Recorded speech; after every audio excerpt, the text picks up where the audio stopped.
बिहार में अब सीएम कौन होगा, इस बात की लड़ाई शुरू हो गई है, क्योंकि नतीजे जो आए हैं वो आप सबके सामने कैमरे पर है। लेकिन क्या बीजेपी का मुख्यमंत्री होगा या फिर जेडीयू की तरफ से ही होगा या नीतीश जी होंगे, ये एक बड़ा सवाल है। लेकिन सबसे पहले तनु जी, क्या हार एक्सेप्टेबल है या अभी भी कोई कन्फ्यूजन है? देखिए, कन्फ्यूज़न तो कोई नहीं है, बस प्रमाण जो है इस हार का सीधा सीधा प्रमाण जनता के सामने है। वोट चोरी किया इन्होंने, स्पेशल इंटेंसिव रिवीजन के नाम पर वोट चोरी किया है, गाड़ियां भर भर कर दिल्ली से बिहार के अंदर वोट डलवा कर वोट चोरी किया है, ईवीएम हैक करके वोट चोरी किया है।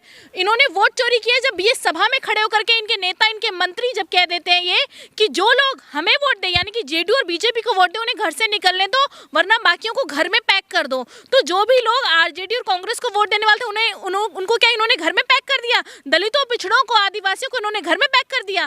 तो ये वोट चोरी की साजिश करके इन्होंने हर तरीके से साम दाम दंडभेद की राजनीति अपना करके बिहार के अंदर चुनाव जीता है। ये दुख है, वो समझ सकते हैं, लेकिन इसको एक्सेप्ट तो कीजिए। नतीजा तो जनता ने सुना है ना? देखिए, दुख, ये फैसला जनता का है।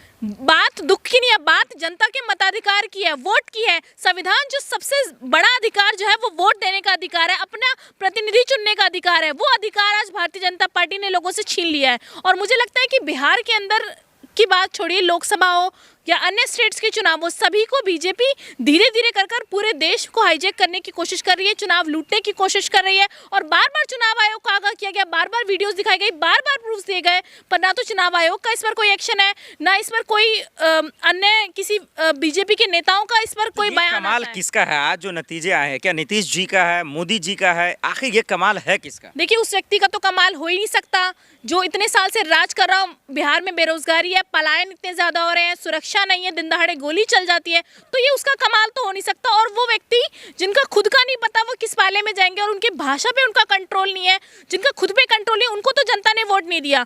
अब रही बात मोदी जी की, तो बिहार की जनता मोदी जी को कभी एक्सेप्ट नहीं करेगी, क्योंकि वो समझदार है। तो कैसे जीत गए चुनाव? वोट चोरी से। तो मतलब क्या वोट चोरी चुनाव आयोग पे ही आरोप रहेगा, जो राहुल गांधी, तेजस्वी लगातार लगाते रहे, वोट चोर, गद्दी चोर? ऐसा नहीं, फिर आप लोग जो है बचने के लिए एक हथियार बनाएंगे? ऐसा नहीं है, बचने के लिए बनाया जा रहा है, रिजल्ट से पहले बनाया जा रहा है। चुनाव से पहले भी कहा गया था, चुनाव के बीच में भी वोटर अधिकार यात्रा निकाली गई थी, उसमें भी जो जन सैलाब जुड़ा था वो पूरा बीजेपी के खिलाफ था। लेकिन जो नतीजा है वो उसके बिल्कुल उलट फेर है, क्योंकि राहुल गांधी जी बात जानते थे कि एसआईआर के नाम पर जो लोग वोट देने से लोगों को रोक सकते हैं, वोट काट सकते हैं, वो किसी भी हाल में चुनाव जीतना चाहते हैं। तो जो राहुल गांधी जी ने प्रूफ दिया कि ब्राजील की मॉडल आकर के भारत के अंदर वोट दे देती है, एक घर से 500 लोग वोट दे देते हैं, और फर्जी वोटर आईडी बना रखे 6-6 लोग एक जगह वोट दे रहे हैं। तो इसको बीजेपी ने अपने चुनाव जीतने के लिए इस्तेमाल किया है। वो अपने अधिकारों का, अपनी पोजीशन का, अपने पैसों का गलत फायदा उठा रही है। पैसे दे देकर बिहार में वोट जो है इन्होंने खरीदे हैं। तो क्या पैसे देकर वोट खरीद रहे हैं ये लोग? और ये कितना बड़ा अपराध है कि आप पैसे देकर वोट खरीद रहे हैं, उस पर भी कोई एक्शन नहीं है। आप एग्जिट पोल में भी हार गई और आज जो नतीजा है एग्जैक्ट हो गया उसमें भी हार गई। देखिए, एग्जिट पोल्स तो ये टीवी चैनल्स क्या दिखाते हैं सबको पता है, इन्होंने तो हरियाणा में कुछ और दिखाया था। तो एग्जिट पोल्स पे भरोसा नहीं है, लेकिन भरोसा जनता पे था और जनता को जो है विपक्ष पर था। लेकिन आज जो नतीजे उलटफेर में है, ये बहुत बड़ी हार है कि एक विपक्ष मजबूत होने के नाते भी हम जनता को भरोसा तो दिला पाए, लेकिन हम सिस्टम को नहीं बदल पाए। और मुझे लगता है सड़क से संसद तक आंदोलन करने की जरूरत है, चुनावों का बहिष्कार करने की जरूरत है। वो कांग्रेस जो हमेशा कहती थी कि घरों से निकलो, वोट करो, वोट के अधिकार की बात जन जन तक फैलाई शुरू से, आज वो सिस्टम बेईमान है। अगर सिस्टम बेईमान है, सिस्टम पर बैठे लोग बेईमान है, तो इतना बड़ा यात्रा तो राहुल गांधी ने किया ना बिहार की दहलीज पे, तेजस्वी ने किया, क्या फर्क पड़ा फिर? देखिए, जब सिस्टम बदला ही नहीं, सिस्टम पे सवाल तो करे, प्रूफ तो दिए, पर जब बदलाव ही नहीं हो तो सिस्टम तो वैसा ही रहा। ईवीएम फिर भी है, कोई एसआईआर के नाम पर वोट फिर भी काटे गए, जो प्रूफ्स दिए गए उस पर कोई एक्शन नहीं लिया गया। अभी हरियाणा इलेक्शन का तो क्या, जब सिस्टम बदलोगे नहीं तो सवाल उठाने से कुछ नहीं होगा। तो इसीलिए सड़कों पर आंदोलन करने की जरूरत है, चुनावों का बहिष्कार करने की जरूरत है। इतना है कि सिस्टम पे सवाल उठाते उठाते आपने जनता को ही दरअसल जो है अंधेरे में भेज दिया, यही वजह कि नतीजा आपके हक में नहीं आया। देखिए, जनता को अंधेरे में नहीं भेजा, क्योंकि जब राहुल गांधी जी रास्ते से चलते हैं ना, तो जो जन समर्थन, जो प्यार उनको मिलता है, वो ये बताता है कि उस व्यक्ति को वोट के, उस व्यक्ति के लिए लोग जान देने को तैयार हैं। तो और वो व्यक्ति उन सबके लिए अपने सारा समय, अपनी पूरी जिंदगी लगा के पैदल इतनी यात्रा कर रहा है, तो कैसे प्यार नहीं मिलेगा, कैसे वोट नहीं मिलेगा? अब आप ये देखिए, राहुल गांधी जी को जो लोग हरा सकते हैं, ये लोग वोट चोरी कर सकते हैं। अब राहुल गांधी जैसे नेता जिनका इतना बड़ा नाम है देश के अंदर, उनके लिए इन्होंने करोड़ों रुपए खर्च कर दिया, तो वोट चुनाव जीतने के लिए करोड़ों रुपए खर्च नहीं कर सकते? कर सकते हैं। पैसा है, सिस्टम है, पावर है इनके पास, सब कुछ इनके अंडर है। तो ये चुनाव साम दाम दंड भेद की राजनीति से जीतते हैं। लेकिन उधर तो जश्न का माहौल है, बीजेपी अपने सीएम कैंडिडेट बनाने में लगी हुई है कि भाई इनका एक नया चेहरा होगा, सम्राट होंगे। उधर लोग कह रहे हैं कि भाई नीतीश बाबू हो सकता है बेटे को बीजेपी का जो भी हो, लेकिन साफ है नीतीश कुमार नहीं होंगे सीएम। इसलिए नहीं होंगे क्योंकि बीजेपी के लिए आगे मुश्किल हो जाएगी। बीजेपी हर उस स्टेट में जाकर के उस जो व्यक्ति वहां ज्यादा पावरफुल होता है उसके साथ गठबंधन करने की कोशिश करती है।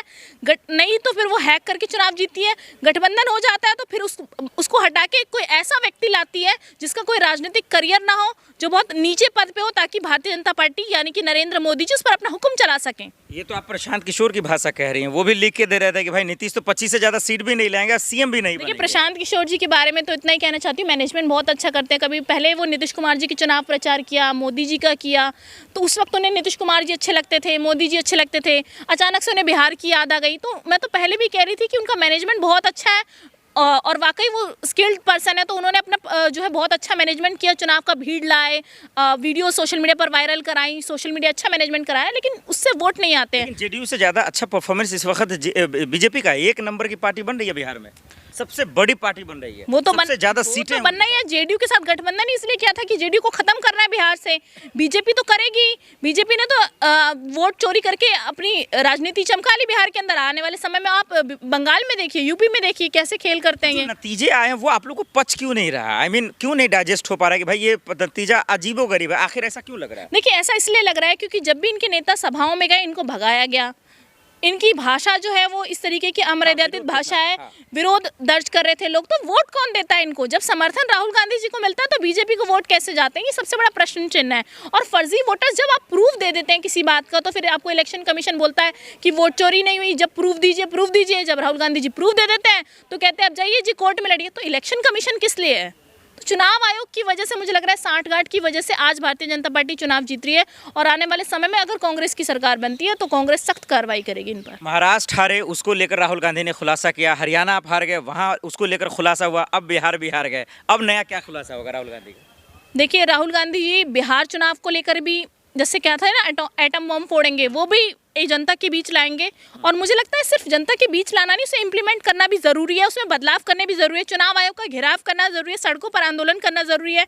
जनता को तो पता है, पर सिस्टम कैसे बदलेगा? जब आप सिस्टम का विरोध करेंगे सड़कों पर खड़े होकर, तो उस सिस्टम का विरोध करना सबसे ज़्यादा ज़रूरी है। जनता तो समझ चुकी है, लेकिन सिस्टम का विरोध करने के लिए सड़कों पर आना पड़ेगा। सीएम फेस की जो लड़ाई है, क्या अब बीजेपी या जेडीयू में देखने को मिलेगा? देखिए, वैसे भी नीतीश जी का कोई भरोसा नहीं है, कब पलट जाएं, क्या करें।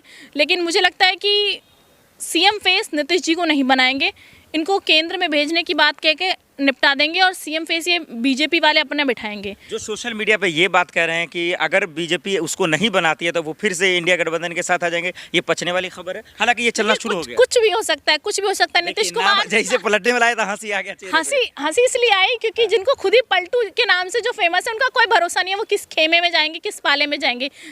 तो ये देखना होगा कि नीतीश कुमार जी का क्या एक्शन होता है। उनको मानिए कि बिहार के लिए जो है सबसे ताकतवर अगर बिहार है तो नीतीश कुमार ही अब तो बोला जा सकता है।